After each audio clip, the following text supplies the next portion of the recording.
Ne dis pas, pasteur, je ne suis pas hypocrite. Je ne le soutiens pas, je ne suis pas hypocrite. Moi, je dis ce que je ressens, je fais ce que je pense. Écoute, ma soeur, est-ce que tu as compris Matthieu 22 qui dit, l'amour est un commandement? Tu comprends le mot commandement? Un commandement, ça veut dire, on s'en fout de ce que tu ressens. Un commandement, alléluia.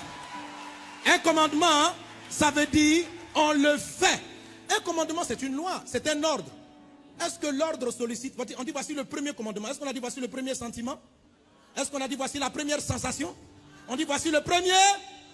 Le premier.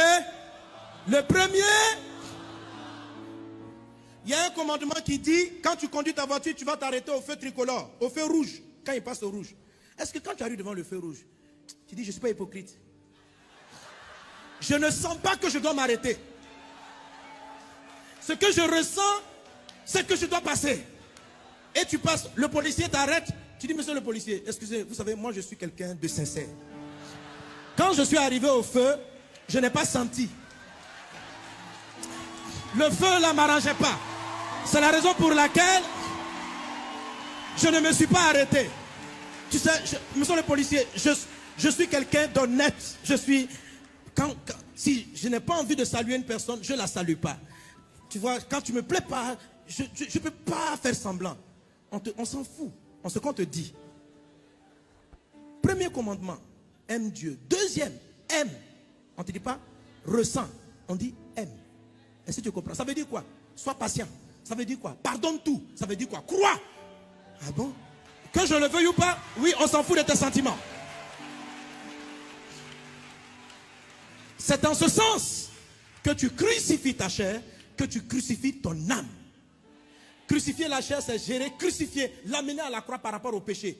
Traiter avec l'âme, c'est traiter avec ce genre de situation. Pour permettre à la patience de Dieu de jaillir de toi, il faut briser l'impatience, l'irritabilité qui est dans ton âme. Sinon le Christ va rester caché. Il est patient en toi, mais ton âme est impatiente à cause de ton éducation, à cause de ton expérience, à cause de ton vécu. Ton âme est impatiente. Mais Christ est patient. Christ est doux. Mais il est caché. Tu veux vivre Christ? Affronte ton âme, affronte ta chair. Amen. Après, tu vas voir que l'âme et la chair vont se discipliner à l'esprit. L'esprit va prendre le devant. Amen. Tu vas commencer à sentir. Aujourd'hui, quand tu t'arrêtes au feu tricolore, en fait, même tes émotions s'arrêtent. Tu sens que tu dois passer, mais c'est comme si tout ton être a fini par accepter que ton esprit a décidé d'obéir à la loi et au commandement. Donc, la sensation, les sensations, tu dis que ce gars, tu ne le supportes plus, je te promets que ce n'est pas définitif. Si tu choisis d'obéir à l'esprit, un moment, ta chair et ton âme vont s'aligner. Ils vont s'aligner à la parole de Dieu. Quelqu'un dit avec moi, vive Christ. Vive Christ. Alléluia.